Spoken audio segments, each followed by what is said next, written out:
IBN 7 हौसला है। क्या प्रधानमंत्री मोदी बड़प्पन दिखाएंगे? क्या पाकिस्तान के साथ रिश्तों में आई खटास के बावजूद वो सार्क सम्मेलन के दौरान पाकिस्तानी प्रधानमंत्री नवाज शरीफ से मिलेंगे? इस वक्त ये सवाल हर जहन में है। हालांकि मुलाकात को लेकर जहां विदेश मंत्री सुषमा स्वराज का जवाब वेट एंड वॉच वाला रहा, तो वहीं पाकिस्तान का जवाब भी फिलहाल ना का ही है। लेकिन मोदी को जानने वालों का दावा है कि मोदी बड़प्पन दिखाते हुए नवाज से मिलकर उन्हें शरीफ बनाने की कोशिश जरूर करेंगे।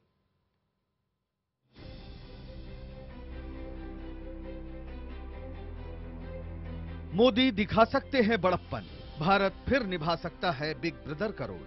बावजूद इसके कि पाकिस्तान ने रिश्तों को खराब करने का कोई मौका नहीं गंवाया, लगातार आग में घी डालने वाला काम किया। सीमा पर पाकिस्तान ने लगातार सीज फायर का उल्लंघन किया। नवाज शरीफ ने यूएन असेंबली में कश्मीर राग अलापा, बान की मून से कश्मीर मुद्दे पर दखल की मांग की, फिर अमेरिकी राष्ट्रपति से बातचीत में भी कश्मीर मुद्दा उठाया।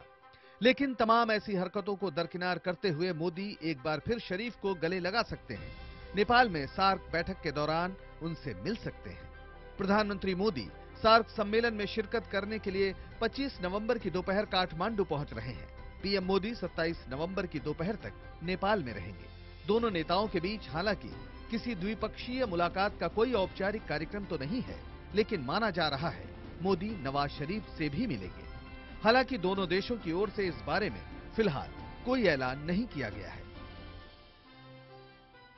हम ये आशा लेकर आए हैं कि सार्क जो एक बहुत बड़ा मैकेनिज्म है हमारे रीजन का, हमारे क्षेत्र का, वो और 2 कदम आगे बढ़ेगा।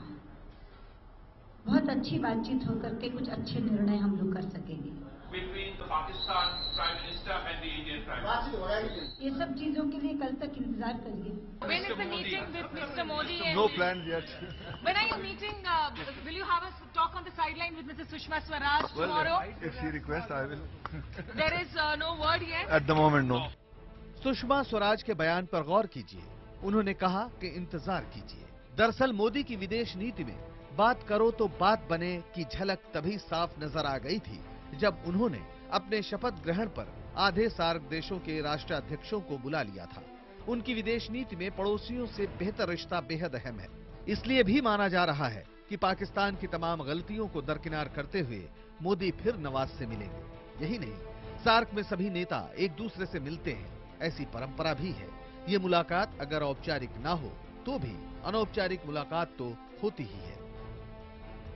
Right now, the fact that all 9 of them are meeting together is a good thing, and that we welcome. We believe in peace in the region. Bilateral meetings have a different context, and those contexts have to be explored very thoroughly and thoroughly prepared. माना जा रहा है कि 27 नवंबर को दोनों नेताओं की मुलाकात हो सकती है। इस रोज धूलीखेल में सार्क नेताओं के लिए रिट्रीट कार्यक्रम का आयोजन है। ये भी एक संयोग ही होगा, क्योंकि पीएम मोदी के 26 मई को शपथ ग्रहण के बाद 27 मई को दोनों नेताओं के बीच औपचारिक मुलाकात हुई थी, जिस रोज दोनों नेताओं की पहली मुलाकात हुई थी। यानी ठीक 6 महीने बाद दोनों नेता एक बार फिर मिल सकते हैं। इस मुलाकात को लेकर तमाम दलों की अलग अलग प्रतिक्रिया है। I am of the view that we should firmly take up all these issues because there is a constant or continuous perpetual violation of ceasefire. Pakistan के रवैया पिछले कुछ महीनों में जो देखा गया वो बिल्कुल मेरे विचार से एनकरेजिंग नहीं है। पाकिस्तान, भारत का ये एक तरह से एक डिमांड था कि पाकिस्तान सही एनवायरनमेंट बनाए रखे, तभी बातचीत दोनों देशों के मुल्कों के बीच बायलैटरल वार्ता संभव है। तो मुझे लगता है जम्मू कश्मीर के मसले को हल करने के लिए और हमें दोनों मुल्कों के बीच में अच्छे ताल्लुकात बनाने के लिए बार-बार वो कश्मीर का मुद्दा उठाते हैं। कश्मीर का मुद्दा है तो उसको क्या करोगे आप? कश्मीर का मुद्दा है, अगर नहीं होता तो यहाँ हमारे 60 लाख फौज क्यों होती? पड़ोसियों को विदेश नीति में प्राथमिकता देने वाले मोदी के लिए सार्क अहम मंच है। वो इस मंच से क्षेत्रीय सहयोग पर अपना विकास विजन रखेंगे। भारत सार्क के बीच आर्थिक, सामाजिक, तकनीकी सहयोग और संपर्क बढ़ाने पर खास जोर दे रहा है। शिखर सम्मेलन में सार्क मुल्कों के बीच ऊर्जा और परिवहन पर समझौते की उम्मीद की जा रही है। मोदी मंत्रिमंडल ने बीते हफ्ते इस बाबत प्रस्तावित समझौते पर दस्तखत को हरी झंडी भी दी थी। आपको बता दें कि सीमा पर सीज फायर उल्लंघन और रिश्तों को सुधारने की कवायद में पाकिस्तान के अलगाववादी नेताओं को शामिल करने से उपजे तनाव के बाद दोनों देशों के बीच बातचीत बंद थी। Bureau report, IBN 7। और इसी मुद्दे पर मेरे साथ सार्क देशों की इस विजिट को कवर करने के लिए मेरे दो सहयोगी इस वक्त सीधे काठमांडू से हमारे साथ जुड़ रहे हैं, सुमित पांडे और जनक दवे। सीधे पे सबसे पहले आपको सुमित के पास ले चलूंगा। सुमित, जानना चाहेंगे क्या इस बार भी सार्क देशों की बैठक के दौरान भारत पाकिस्तान के बायलैटरल इश्यूज ही छाए रहेंगे या वाकई में सार्क पर भी कोई बातचीत होगी?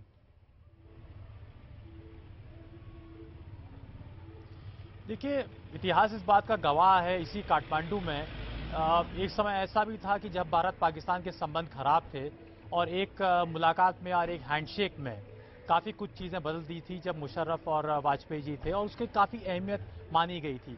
क्या होगा क्या नहीं होगा ये कहना अभी बड़ा मुश्किल है, क्योंकि दोनों तरफ से इस बारे में एक कॉशियस अप्रोच अब ली जा रही है। कोई बहुत साफ तौर पर नहीं कहा जा रहा है।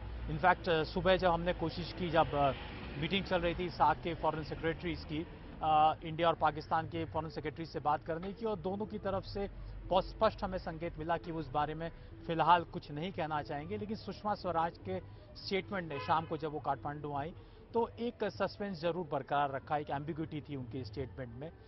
आगे चीज़ें कैसे होती हैं, साइडलाइंस पे किस तरह की बातचीत होती है, क्योंकि बायलैटरल मीटिंग का और समिट लेवल पर उसका एक अपना महत्व है, उसकी अपनी एक रूपरेखा है।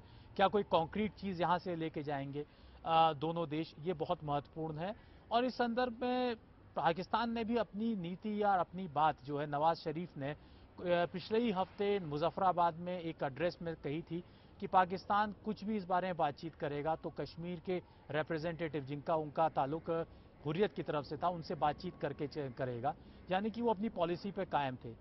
इन हालात पे कहां तक बात आगे बढ़ी हुई ये कहना बहुत मुश्किल है। हालांकि काठमांडू में भारत पाकिस्तान के बीच में जहां तक संबंधों की बात है उसमें कई बार नई पहल हो चुकी है। जी शुक्रिया सुमित। यानी कि अभी सस्पेंस बरकरार रहेगा कि दोनों नेताओं में किसी तरह की मुलाकात होगी या कोई बातचीत होगी। लेकिन नेपाल में सार्क सम्मेलन को लेकर तैयारियां जोरों पर है। हमारे सहयोगी जनक दवे इस वक्त नेपाल की राजधानी काठमांडू में ही हैं और आपको बता दें कि सार्क सम्मेलन की शुरुआत से एन पहले कल से भारत और नेपाल के बीच बस सर्विस शुरू होने जा रही है। दिल्ली और काठमांडू के बीच ये सीधी बस चलेगी। काठमांडू में इसी बस का जायजा लिया जनक ने।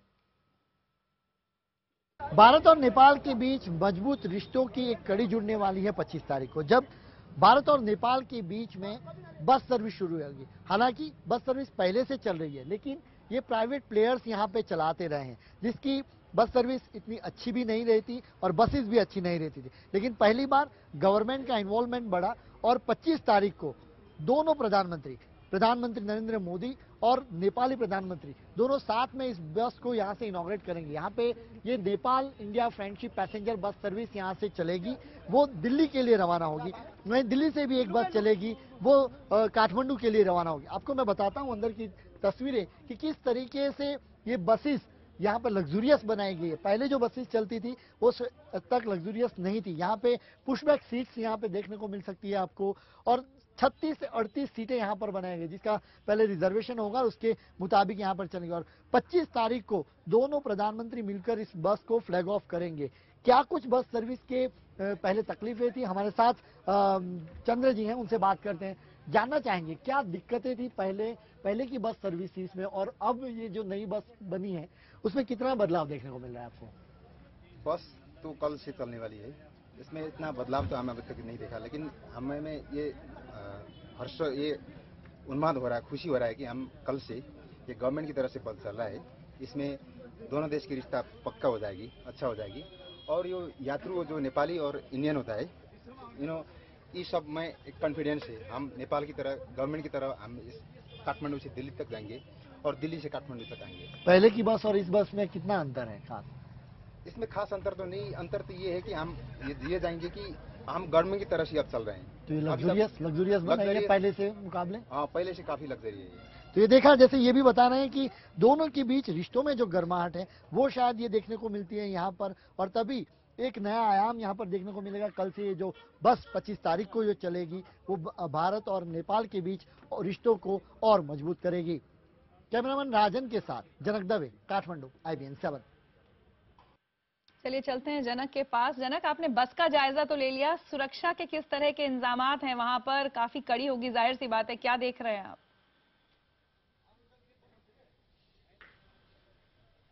बिल्कुल ऋचा, देखिए त्रिभुवन एयरपोर्ट से लेके जहां पर सार्क समिट होने वाली है, होल्टी होटल तक, यहाँ पर जहाँ पे वीवीआईपीज रुकने वाले हैं, पूरे एरिया को वहाँ पे कॉर्डन ऑफ कर दिया गया है। और खासतौर पर जो मेन सड़क है जहाँ से उन पे कॉन्वॉय जो गुजरने वाले हैं, कल दोपहर के बाद लगातार वीवीआईपीज का यहाँ आना लगा रहेगा। नेपाल पुलिस के साथ साथ नेपाल आर्मी ने भी उस एरिया को कॉर्डन ऑफ कर दिया है। खासतौर पर होल्टी होटल जहाँ पे वीवीआईपीज रुकने वाले हैं, वहां को पहले से कॉर्डन ऑफ कर दिया, वहां किसी को जाने की इजाजत नहीं है।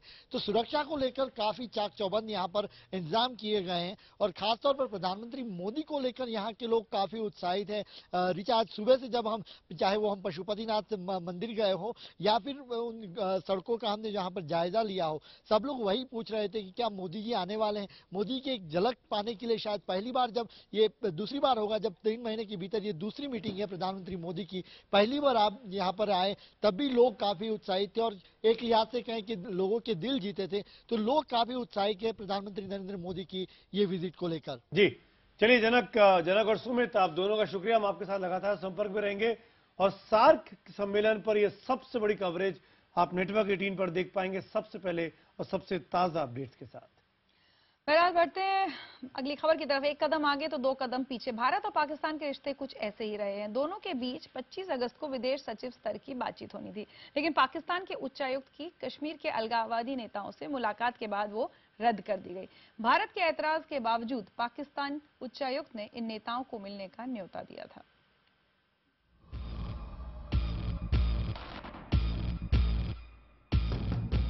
नरेंद्र मोदी के शपथ में उन्हें न्योता दिया गया। वो आए, आंखें मिली, हाथ मिले, सवाल पूछे गए, क्या दिल भी मिले। सवाल पूछे गए, नवाज शरीफ की ये गर्मजोशी आखिर कितनी शरीफ है। कुछ ही वक्त बाद सरहद पर एक के बाद एक सीज फायर तोड़े जाने लगे। जुबान पर मीठी बातें, लेकिन सरहद पर गोलियां। 1 महीने में 13 बार बॉर्डर पर पाकिस्तान की ओर से युद्ध विराम ताक पर रख दिया गया। फिर भी 25 अगस्त से दोनों मुल्कों के विदेश सचिवों की बातचीत की आस बनी रही, लेकिन उस वक्त भारत का धैर्य जवाब दे गया जब पाकिस्तान ने इस बातचीत से ऐन पहले जख्म कुरेद दिया। कश्मीर के अलगाववादी नेताओं को पाकिस्तान के हाई कमिश्नर ने बातचीत के लिए दिल्ली बुला लिया। Under the present circumstances, it is felt that no useful purpose will be served by the Foreign Secretary of India going to Islamabad next week. Foreign Secretary Sujata Singh's visit to Islamabad for talks on 25th August stands cancelled.